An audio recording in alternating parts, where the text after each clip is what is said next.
슈파 목소리 오형제. 가반이 넘는 압도적인 정권교체로 정제인 힘차게 개혁할 수 있게 도와주시겠습니까? 대통령께서 뵙겠습니다. 대통령은요, 강인날이 있어요. 배짝이 있어요. 홍준표가 배짝 하나 대한민국의 최고조습니다. 대한민국이 희망의 미래로 나갈 것인지 과거로 돌아갈 것인지를 선택하는 선거입니다. 안철수를 찍으면 미래가 과거를 이깁니다. 저는 진심을 가지고 정치를 해왔고 이번 선거 소신을 가지고 투표해 주십시오. 자랑스러운 대통령이 될 자신이 있습니다. 대한민국의 승자 독식, 성장 만능주의를 과감하게 바꾸자는 것입니다. 정의로운 복지국가 나아가자는 것입니다. 저 심상정에게 여러분 한 표 보태주십시오.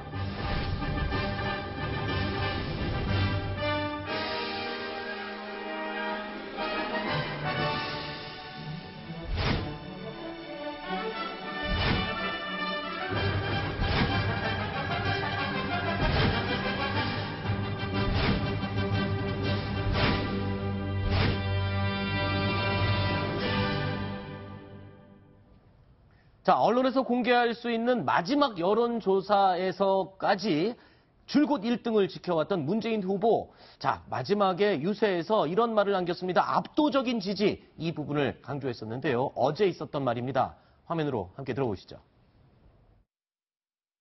확실한 정권교체, 압도적인 정권교체, 문재인으로 결정했다. 맞습니까? 그러면 문재인 됐나 됐다 한번 해주시겠습니까? 문재인 됐나? 됐나? 됐나? 압도적 지지가 모이면 천지개벽의 기적 같은 변화가 가능합니다. 제 인생의 마지막 도전입니다.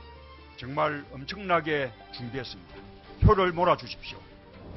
대통령 돼서 뵙겠습니다.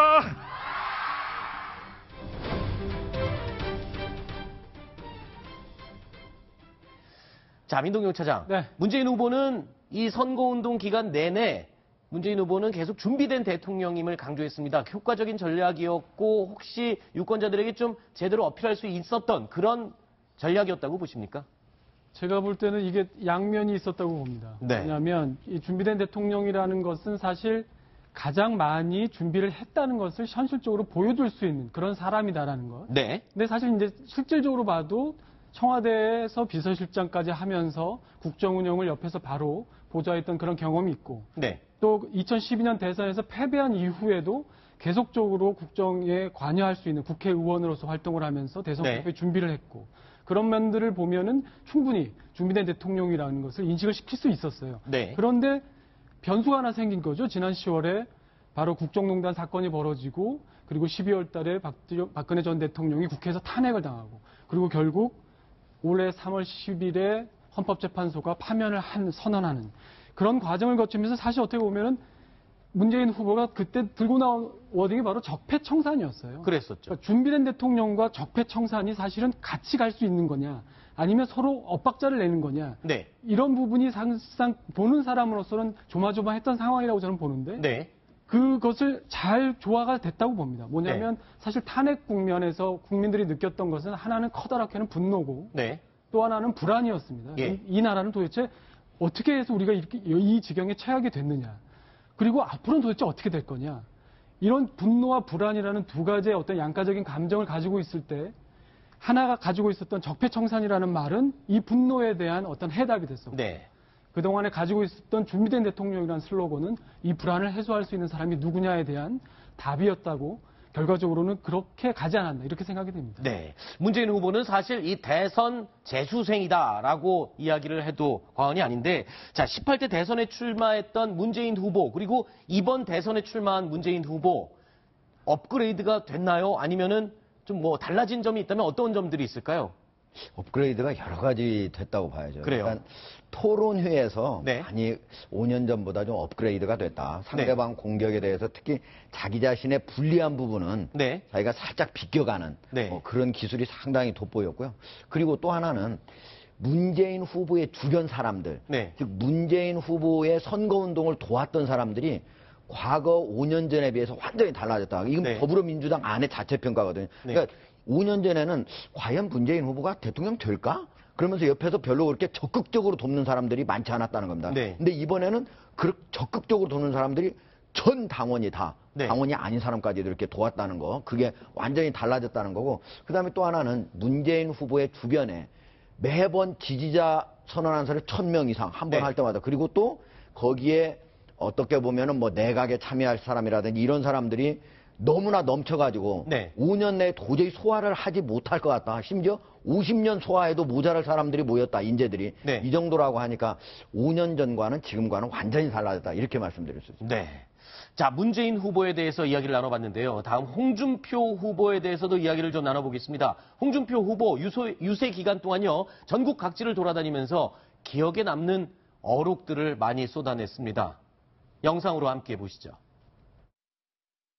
문 후보 측에서 특혜히 보고 폐륜 집단이라고 했습니다. 여러분들 폐륜 집단입니까? 아니죠? 에이, 그 놈들만. TV 토론하고 난 뒤에 SNS 보니까 별명이 생겼어요. 문 후보 보고는 문쩔쩔이래요. 그 무릎만 쩔쩔 맨다고. 그 안 후보 보니까 안초딩이라고 합니다. 유승민 후보 보고는 유배신이래요. 심상정 후보 보고는 내가 베베 꼬였다고 그랬거든. 별명이 신베베래. 그래서 홍준표는 그래도 당당해야 한다고 홍당당이랍니다. 좌파가 무너뜨린 자유대한민국의 기초를 다시 세우겠습니다. 목숨 바쳐 이 나라를 지키고 피땀 흘려 우리 경제를 일구고 우리 아버지, 어머니의 희생과 헌신이 자유대한민국이 지켜야 할 정신이고 가치입니다. 홍준표가 이깁니다.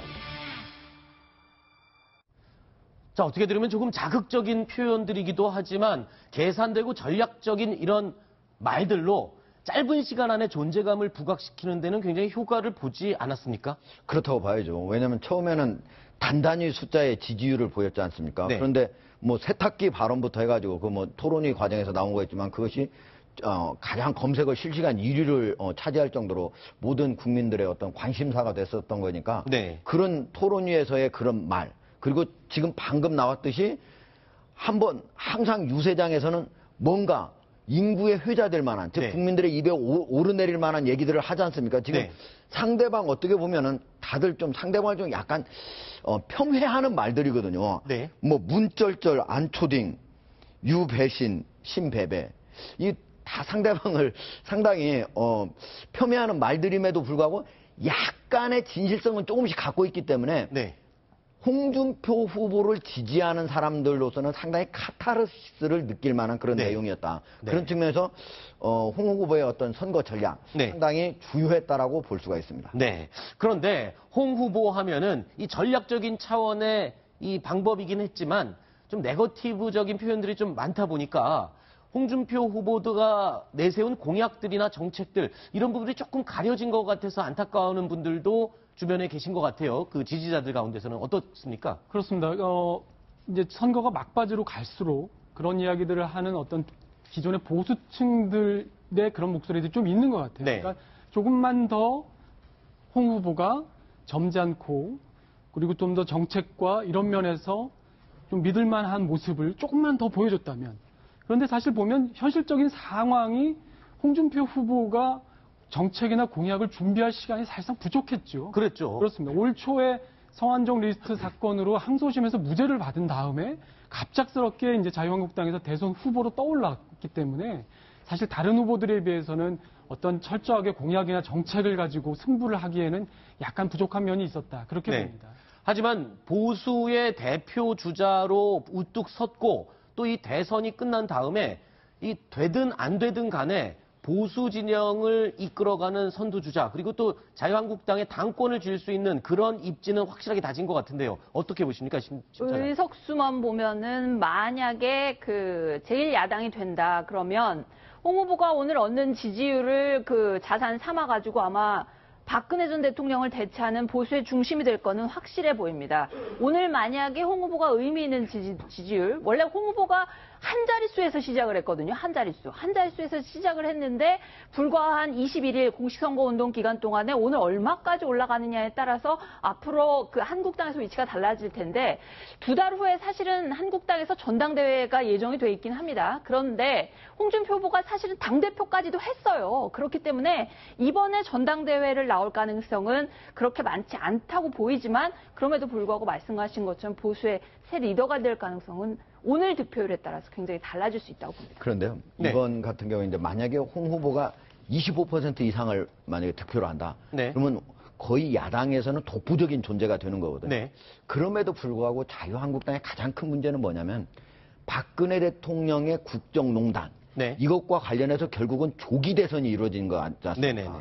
그런데 홍 후보가 결집한 사람들은 어떻게 보면은 그 이후에 대한민국이 어떤 방향으로 가야 제대로 가는가, 이거는 전혀 보여주지 못한 채, 즉 방황하는 표들을 그냥 끌어모은 것에 불과하다. 그리고 홍 후보도 선거 기간 동안 그러한 정책을 발표하지 못했다는 것, 이거는 앞으로도 홍 후보가 가지는 어떤 과제라고 볼 수가 있습니다. 네. 자, 지금까지 또 홍준표 후보에 대해서 이야기를 나눠봤는데요. 기호 3번이죠. 안철수 후보에 대한 이야기로 넘어가 보겠습니다. 안철수 후보 유세 마지막까지 뚜벅이 유세로 전국 각지를 돌아다녔습니다. 자, 이 뚜벅이 유세 현장에서의 목소리 영상으로 들어보시죠. 뚜벅이 유세 열풍이 불고 있습니다. 전국에서 선거의 기적이 일어나고 있습니다. 이제 바로 내일 5월 9일 기적을 만들어 주시겠습니까, 여러분? 2번 찍으면 부끄러운 과거가 반복됩니다. 대통령 후보 자격조차 없는 부끄러운 1번 찍으시면 이 나라는 다시 부끄러운 과거로 되돌아가 버립니다. 오늘 새벽 프랑스는 마크롱을 차기 대통령으로 선택했습니다. 내일 치러지는 한국 대선도 변화와 미래를 선택할 것입니다. 자, 유세 초반기에는 이 목소리를 바꾸어서 관심을 많이 받았었고요. 그리고 마지막은 이 뚜벅이 유세로 장식을 했습니다. 그런데 이런 아이디어가 굉장히 돋보였던 것 같아요. 다른 기성 정치인들에 비해서요. 어떻게 보셨습니까? 그렇죠. 어떻게 보면 안철수 후보 같은 경우에는 네. 원래 목표했던 거는 지금 기성정치, 즉 네. 다시 말하면 양극단의 정치의 폐해, 네. 이걸 집중적으로 부각시키자고 했던 거거든요. 네. 그래서 어떻게 보면은 이제 합리적인 보수, 온건한 진보, 이걸 좀 합쳐가지고 좀 내가 새로운 제3의 길을 걷겠다, 이렇게 했던 건데, 네. 이런 것들이 4차 산업혁명도 좀 강조하고 했지만은 안 후보가 원래 자신이 목표했던 것만큼 그것이 부각은 되지 못했다. 오히려 형식적인 측면, 목소리의 변화, 네. 그리고 나중에 뚜벅이 선거운동, 네. 이런 것들 형식적인 부분에 있어서 변화는 국민들한테 쉽게 다가왔지만은 네. 자기 자신이 내놓으려고 했던 정책의 변화, 네. 이것들은 결국 부각하지 못해서 좀 그것이 선거운동 기간에 묻힌 그런 느낌이 있습니다. 네. 자, 심정수 차장. 네. 굳이 고른다면 지금 방금 하종대 위원이 얘기한 누굽니까 이것과 목소리 바꾼 것과 그리고 마지막 뚜벅이 유세, 이 두 개 중에 어떤 게 또 유권자들에게 효과적으로 좀 다가갈 수 있었던 전략이었을까요? 유권자들한테는 저는 개인적으로 누구십니까 하면서 굉장히 강한 강철수 이미지를 보여줬던 게 네. 지금 우리나라가 안팎으로 처해 있는 어떤 그런 위기를 감안했을 때는 좀 더 든든한 울타리가 돼주지 않을까, 든든한 지도자 이미지가 어필이 되지 않았을까, 그런 생각이 드는데, 뚜벅이 유세하는 거를 제가 이렇게 가만히 보면은 안철수 후보가 되게 저 유세를 하면서 뭔가 원래 본 모습을 되찾은 것처럼 편안해 보이더라고요. 아하. 저 현장에서 저렇게 사람들이 1대1로 만나는 게 안 후보의 원래 스타일이 아니었는가. 네. 오히려 누굽니까 하면서 이렇게 득음을 한 듯한 얘기를 할 때는 조금은 어색해 보이기도 했습니다만, 훨씬 편안한 모습으로 백팩을 만나면서 만나는 그런 리더십이 저는 안 후보가 원래 갖고 있던 평상시의 기질하고 되게 맞는 게 아닌가 그런 생각이 들었습니다. 알겠습니다. 자, 다음으로 기호 4번 유승민 후보에 대한 이야기도 나눠보도록 하겠습니다. 나눠보겠습니다. 이 단일화와 후보 사퇴 압박에서 굴하지 않고 결국 끝까지 완주를 하게 된 유승민 후보. 어제요, 마지막 선거 운동 모습을 영상으로 저희가 준비를 해봤습니다. 보시죠. 오늘은 밤 12시까지 최선을 다해서 많은 시민들 만나고 오늘 마무리하겠습니다. 세상을 제대로 바꾸고 싶으시다면 기호 4번 저 유승민을 선택해 주시기 바랍니다. 이럴 때는 와 해도 되는데.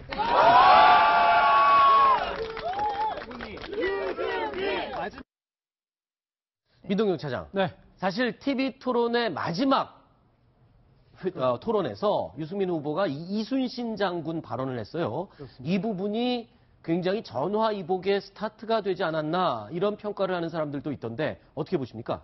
결과적으로 됐을 거라고 저는 네. 봅니다.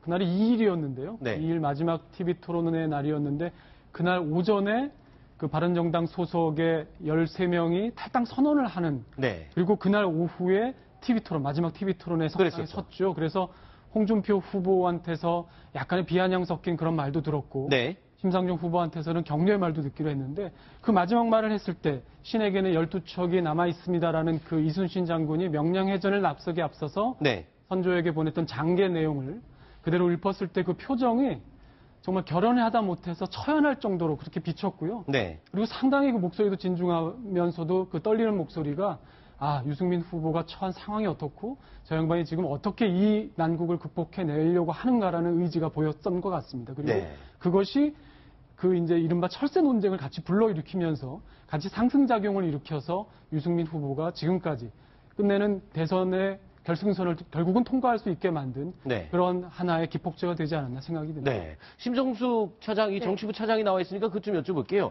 지금 바른정당 탈당파 의원들 12명. 어떻게 하겠답니까? 그 12명은 이제 대선 끝나고 나면 계속 한국당 입당을 기다리겠답니까? 아니면 다시 또 돌아오겠답니까? 어떻게 할 계획인가요? 제가 취재한 바로는 한국당에서 그 대선 기간에는 대선 후보를 중심으로 그 당무를 볼 수 있는 그런 예외적인 조항이 있기 때문에 네. 홍준표 후보가 직권으로 12명 전원을 복당을 허용을 한 걸로 결정을 한 걸로 그렇게 알고 있고요. 그렇기 때문에 어제 그 강릉에서 산불난 현장에서도 그 홍 후보 캠프의 어떤 그 대책위원으로 강릉의 권성동 의원이 네. 임명이 돼서 이미 자유한국당 의원의 그 이름을 달고 이미 활동을 하고 있더라고요. 그런 네. 그 윤상현 의원이라든지 친박계 의원 이런 네. 분들도 다 입당이 된 상태이기 때문에 아마도 의석수에는 선거가 끝난 다음에 다시 확인을 해봐야겠지만 12명은 다 그리고 친박 중에서 당원권 정지가 됐던 분들도 다 풀려서 한국당에 복당이 된 걸로 그렇게 확인을 할 수 있습니다. 네. 이 바른정당이 창당을 했을 때 그리고 그 이후에 일각에서는 이런 얘기가 있었습니다. 대선이 끝나면 곧 와해될 정당이다. 이렇게까지 얘기하는 의견이 있었는데 자, 지금 상황이 어떻게 될지 좀 궁금합니다. 유승민 후보의 대선 결과에 따라서 이 바른정당의 존립 위기 또는 다시 기사회생 이런 기로에 섰다고 볼 수가 있나요? 그렇다고 봐야죠. 왜냐면은 유승민 후보는 어쨌든 새로운 정치 실험을 하려고 했던 겁니다. 네. 그러니까 과거에 어떻게 보면 보수, 우리나라에서 보수를 얘기하면은 어떻게 보면 부패, 그리고 책임을 지지 않는 거, 이런 것들이 많이 상징적으로 이렇게 다가왔거든요. 근데 네. 그런 데서 좀 벗어나 보자. 그래서 한번 선진국에 있는 그런 보수 정치, 그런 것들을 그대로 한번 내가 실험을 해보자 하고 새롭게 나선 거였거든요. 네. 그런데 이번 같은 경우에 지금 32명이었던 의원이 지금 20명으로 지금 줄었지 않습니까? 네. 가장 큰 이유는 이거거든요. 지금 당장 유승민 후보의 지지율이 낮은 것도 문제지만은 네. 바로 이후에 있을 총선, 네. 지방선거에서 네. 우리가 만약에 후보를 낸다고 하면 바른정당 후보 내는 곳에 어디 냅니까? 자유한국당도 낼 거 아닙니까? 그렇겠죠. 영남 지역에서. 네. 그러면은 자유한국당을 지지하는 그런 대부분 유권자들이 하고 있을 경우에 우리는 후보를 내더라도 거의 다 질 가능성이 높다. 네. 그러느니 빨리 자유한국당에 가가지고 나 대신 나갈 그 후보 빼내고 내가 들어가야겠다. 이런 얘기거든요. 아하. 그렇기 때문에 그런 생각을 이번에 만약에 특히 유승민 후보가 10% 이하를 한다면은 네. 거기 있는 같은 20명의 의원들이 그 생각을 하지 않을 수가 없다. 그렇다면 상당히 존립이 어렵다고 봐야 되는 거죠. 사실 이번에 탈당한 의원들도 그런 계산들 때문에 탈당을 결심하게 된 그렇습니다. 결정적인 계기가 되지 않았을까요? 그렇죠. 네. 예. 자, 다음으로는 심상정 후보에 대한 이야기로 넘어가 보겠습니다. TV 토론회에서 사이다 발언을 쏟아내면서 지지율이 한때 두 자릿수까지 올라갔었죠. 자, 심상정 후보 마지막에는 필리버스터 유세로 대단원의 막을 내렸습니다. 유세의 막을 내렸습니다. 이때 화면을 저희가 준비했습니다. 함께 보시죠. 다른 후보님들은 대한민국 지금까지처럼 현상유지 정치하자는 것입니다. 재벌과 기득권 세력과 적당히 타협해서 이대로 가자는 것입니다. 저와 정의당은 60년 대한민국의 승자 독식, 성장 만능주의를 과감하게 바꾸자는 것입니다. 재벌의 눈치 보지 않고 우리 국민 여러분과 두 손 꼭 잡고 정의로운 복지국가 나아가자는 것입니다, 여러분. 자, 심상정 후보 지금 심할직이라는 말을 유행을 시켰어요. 근데 심할직이라는 말이 굉장히 이게 머리에 딱 뇌리에 박히는 말인 것 같은데 문재인 후보의 어대문, 투대문 이런 것만큼이나 효과가 분명히 있지 않았나 이런 생각이 들어요. 손석구 변호사는 어떻게 들으셨습니까? 그렇습니다. 토론에서 굉장히 두각을 보이면서 특히나 이런 심할직이라는 표현과 결합해서 굉장히 큰 효과를 본 것 같습니다. 네. 기억에도 많이 남죠. 그런데 일단 이번에 당선이 되면 좋겠습니다만 현실적으로 그럴 가능성이 아주 높진 않은 상황입니다. 그렇다면 이번 선거 다음에도 이 심상정 후보 개인기뿐 아니라 이 정의당이라는 정당의 독자 생존 능력을 보여줘야 되는데 네. 당장 이제 민주당과의 어떤 그 후보 단일화나 연대 없이 다가오는 지방선거에서 얼마나 독자적으로 여러 명의 후보를 당선시킬 수 있을 것인가 네. 라는 부분에 있어서는 일단 우려가 좀 많이 됩니다. 그렇다면은 심상정 후보 개인의 능력은 보여줬으니까 이제 정의당의 수권 능력도 국민들에게 여러 가지를 보여주면서 설득을 해야 되는데 앞으로 갈 길이 굉장히 먼 것 같습니다. 네. 지금 이 심 후보 같은 경우에는 지금 지지율 두 자릿수를 목표로 지금 열심히 뛰고 있는데 굳이 두 자릿수가 만약에 하나 안 되더라도 그래도 이번 대선을 통해서 정의당의 존재감 그리고 또 심 후보 본인의 존재감은 정말 확실하게 자리매김하지 않았습니까? 어떻게 보십니까? 심 차장. 같은 심씨니까 차장에게 묻겠습니다. 후보 단일화가 되지 않은 상태로 양자 대결 구도 아니고 정말 이 5명이 끝까지 오게 되면서 심상정 후보의 노출 빈도라든가 그런 부분도 정말 압도적으로 과거 선거 때보다는 높아졌습니다. 그렇기 때문에 진보 정당이 우리 유권자들에게 차지하는 어떤 비중, 파이라고 그래야 되나요? 우리 네. 유권자 지형 중에서 진보 진영을 차지하는 이 파이를 키우는 데는 심상정 후보가 굉장히 기여를 했다고 봅니다. 네. 그리고 또 한 가지. 노회찬 의원이 남편이 아닌 거는 이번에 확실하게 국민들이 알게 된 것 같습니다. 예. 하종대 의원 하실 말씀 있으십니까? 예. 그러니까 심상정 후보 같은 경우에는 지금 재벌의 눈치 보지 않는 그런 정의로운 복지국가 이걸 이제 캐치프레이즈로 지금 유세 과정에서 아까 지금 얘기를 하시는데 사실 우리나라 재벌의 가장 우두머리 누굽니까? 이재용 지금 삼성전자 회장 아닙니까? 부회장. 근데 지금 감옥에 있잖아요. 네. 우리가 그런 재벌들의 눈치를 보는 사회냐? 그렇게 보기는 어렵고요. 네. 그럼에도 불구하고 우리나라가 그동안 성장해온 방식에 대해서 한 번 정도 반성할 수 있는 그런 네. 소금의 역할. 네. 그런 역할로서는 진보당, 네. 진보 우리 전체 그 정당에 있는 스펙트럼 상에서 충분히 심상정 후보가 역할을 했다고 봅니다. 네. 사실 대선은 이 승자 독식 방식이라고 그래갖고 승자가 모든 것을 가져가는 그런 선거 시스템입니다만 이번 대선만큼은 5명의 후보들이 조금씩 본인을 위해서 무언가 선물이라고 할 만큼 성과를 하나씩 얻어가는 게 아닌가 이런 생각이 듭니다. 자, 이 대선 기간 동안 이 5명의 후보들 정말 많은 말들을 쏟아냈습니다. 인상 깊었던 말들을 저희가 영상으로 꾸며봤는데요. 함께 쭉 보시면서 기억을 더듬어 보시죠.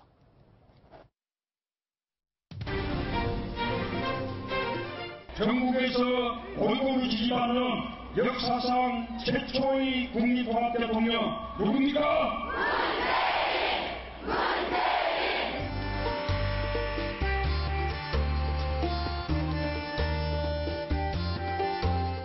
투표하신 분들 얼마나 되나 손 한번 들어보실랍니까?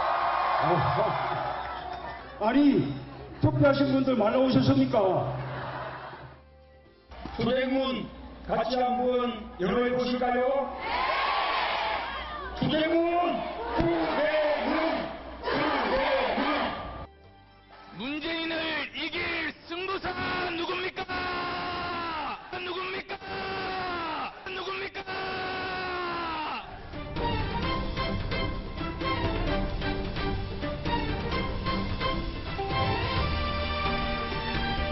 많은 사람들을 만났습니다. 이렇게 변화의 열망이 크다는 거 다시 한 번 더 느끼게 됩니다. 존경하는 지라산 대한국민 여러분, 그를 따라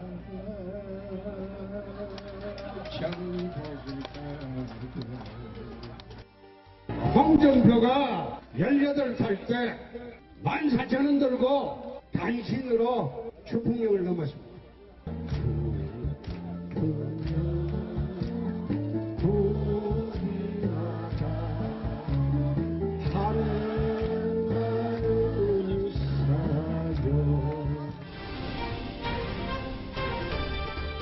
참 힘들고 어렵고 외롭지만 저는 실망하지 않습니다. 저는 이순신 장군 생각합니다. 신에게는 12척의 배가 남았다.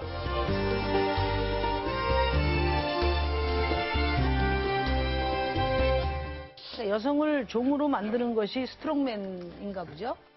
대북송금이 도대체 몇 년 지난 얘기입니까? 매 선거 때마다 그 대북송금을 아직도 우려먹습니까?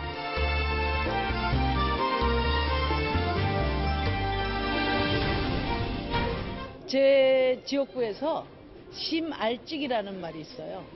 심상정을 알면 심상정을 찍는다.